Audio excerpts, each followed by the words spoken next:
Mesdames, Messieurs, amis des journaux, bonjour et bienvenue à ce rendez-vous de l'actualité. Le président Patrice Talon et les membres de son gouvernement étaient en conclave hebdomadaire ce mercredi 12 décembre 2018. Diakpata donne cette information et signale que la science a permis de mettre à nu le scandale de vol de vivres qui prévaut dans nos écoles, se basant sur les résultats de la commission mise en charge de la matière. Le confrère notifie que le Conseil des ministres a décidé de poursuivre plusieurs directeurs reconnus coupables de vol de vivres. Et comme cela est inscrit dans son plan d'action, Diakpata informe que le gouvernement prend d'ores et déjà des dispositions pour que des sanctions soient infligées aux concernés. Oui, pour s'être rendu coupable de détournement de vivres des cantines scolaires, le matinal révèle que les directeurs épinglés risquent gros, tout en signalant que les nominations et la lutte contre la corruption sont au cœur des débats au cours du Conseil des ministres tenu ce mercredi. Le Béninois libéré met l'accent sur les 14 nominations au ministère de l'économie et des finances,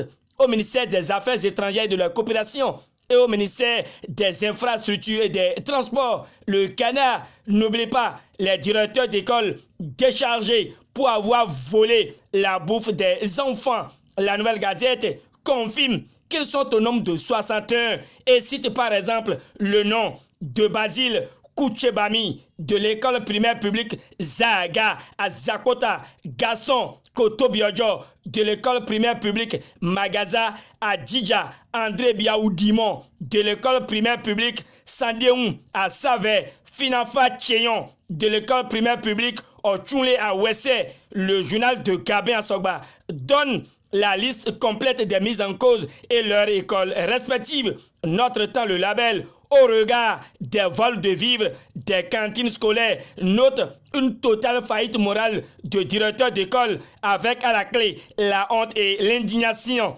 La nation met aussi l'accent sur la liste des 61 directeurs d'école sanctionnés pour détournement de vivres de cantines scolaires.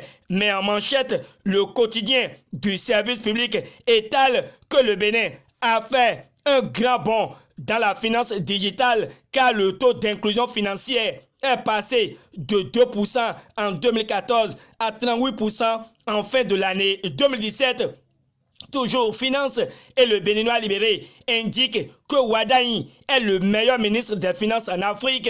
Le journal de Aboubakar Takou explique que c'est au cours de l'édition 2018 de Financial Afrique et WAD qui a eu lieu à Abidjan que cette part belle lui est revenue. Aux âmes bien nées, la vaneur n'attend point le nombre des années, écrit le Béninois libéré, avant de céder sa place à l'économiste qui rallonge que Wadaï est le meilleur ministre des Finances suivant le classement de Financial Afrique et WAD 2018.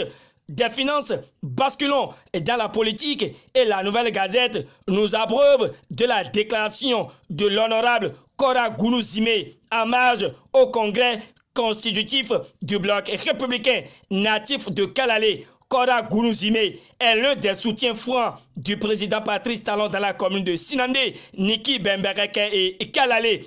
Le journal de Gabin Asogba étale que c'est son honnêteté et sa fidélité qui lui valent un poste au sein du bureau politique national du bloc républicain.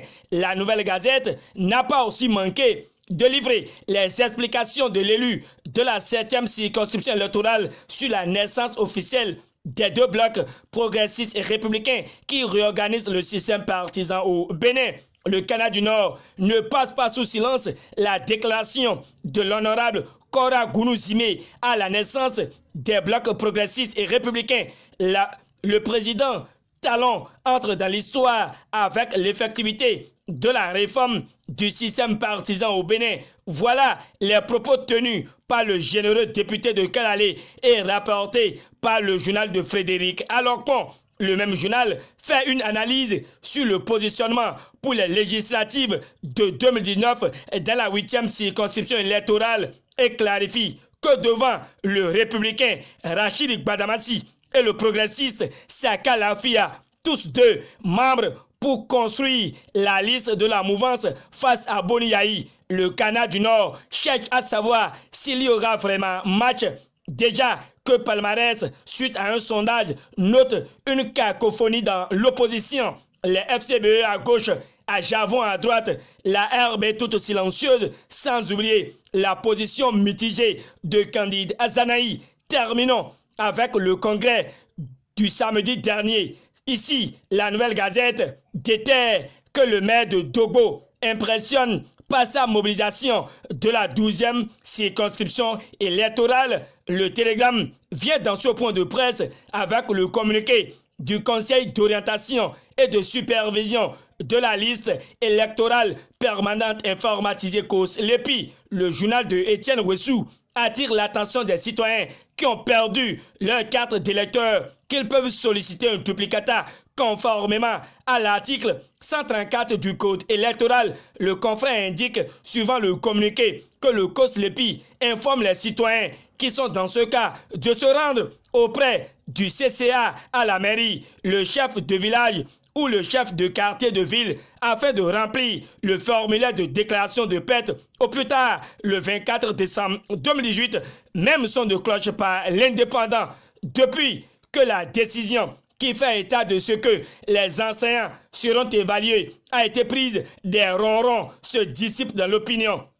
Fraternité, dans sa parution du jour, situe les uns et les autres sur les clarifications et les assurances données par le gouvernement. Le Télégramme, dans son rôle d'informateur, dénonce qu'il y a fraude à la douane béninoise sans tarir d'idée. Le confrère a donné point par point le mode opératoire des douaniers de Djeregbé qui seraient souvent complices avec les dames qui vont s'approvisionner au Nigeria. Le dernier cas où le pot aux roses a été découvert fut celui du jeudi 6 décembre 2018 où le receveur a déjoué le plan de la fraude. Le bilan, suivant le Télégramme, est qu'une dame serait en fuite et le véhicule de couleur bleue de type turbo immatriculé BC 2422 RB a été arrêté pendant que deux autres auraient échappé aux douaniers. Le confrère invite donc le gouvernement à prendre d'autres mesures afin que sur nos routes, les agents de douane n'aient cette facilité de fraude. Mais l'auteur de l'article souhaiterait que les agents de douane complices soient retrouvés et punis conformément aux tests en vigueur. Pendant que le matinal voit que la lutte contre le chômage est en plein essor avec l'Agence nationale de l'emploi NPE qui fait la révélation du potentiel de 33 créateurs d'emplois. Kini signale que se fondant sur la loi numéro 93-009 du 2 juin 1993 portant régime des forêts en République du Bénin, laquelle classe les cocotiers parmi les espèces protégées et dont l'abattage est interdit. Le Conseil des ministres de ce mercredi 12 décembre 2018 rappelle les conditions à remplir avant l'abattage de cette espèce végétale. Le Béninois libéré voit talent comme le roi Guézo. Fin de cette revue de presse. Réalisation et présentation Guitembe Soou. Merci pour la bonne position gardée à l'écoute de ce clin d'œil quotidien. D'ici à là, portez-vous bien et à demain pour d'autres actualités.